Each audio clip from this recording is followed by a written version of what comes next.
Drunk and Dizzy, a Catnip report by Hazy Marmot in 2009 on Errorwood.org. Last night, about 8 p.m, after a day of cleaning my apartment and playing with my roommate's cat, I came across a bag of organic catnip intended for the little furball. So, for as much as my personal enjoyment as the cat's, I gave him a small pinch. He immediately licked it out of my palm and completely wigged out, rolling around, dashing across the apartment, biting my arm.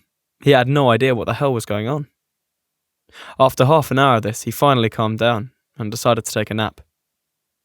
Obviously, the first question I asked myself after this display of feline depravity was, is there a way I can get high off this? In the past, I had always dismissed catnip as one of those legal highs that was way more psychosomatic than anything else, but it turns out I was completely wrong. I rolled up about a gram of the catnip into a cigarette and went out onto the porch to smoke it. I can't really say I care for the smell, but the taste wasn't too bad. Almost immediately after my first inhalation, a very mild, relaxing feeling came over me. It was almost like a mellow marijuana buzz, but not quite. A better comparison would probably be the feeling of relaxation you get when you first step into a hot tub. There were no cognitive effects at all. It seemed like it was 100% physical.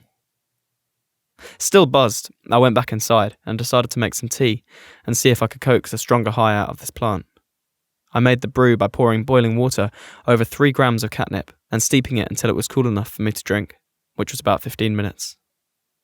Apparently some people think it tastes bad. I don't know though. It tastes a lot like mint, which I'm fond of, so I was able to drink it without any problems. No longer than 5 minutes after ingesting the tea, I was able to really feel the effects, which were very similar to both being drunk and high at the same time.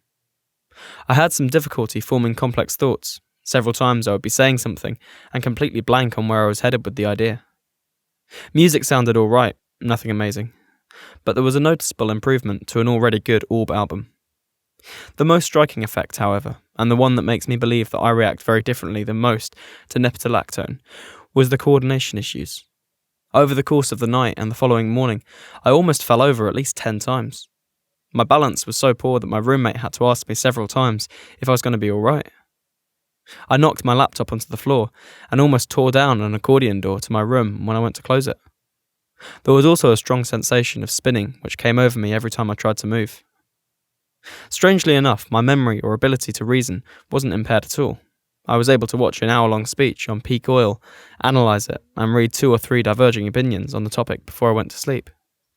Now, I drank the tea at 9 p.m, and went to sleep at 3 a.m, still feeling drunk. The cat woke me up around 8 in the morning to feed him, but when I got up, I fell right back down, still not very sober. I pulled myself up off the ground, only to remember that we ran out of cat food the night before. So I kicked the cat out of my room and went back to sleep until 1 in the afternoon, when I finally got up, still burnt out. As the day wore on, my ability for complex thoughts gradually came back to me, as did my sense of balance. I would say I was back to baseline about 21 hours after ingestion. I've done my fair share of drugs: nutmeg, DXM, nitrous oxide, opiates, marijuana, amphetamines, mushrooms, mescaline, LSD, 2CE, 2CI, 5-MeO-DMT, MDMA.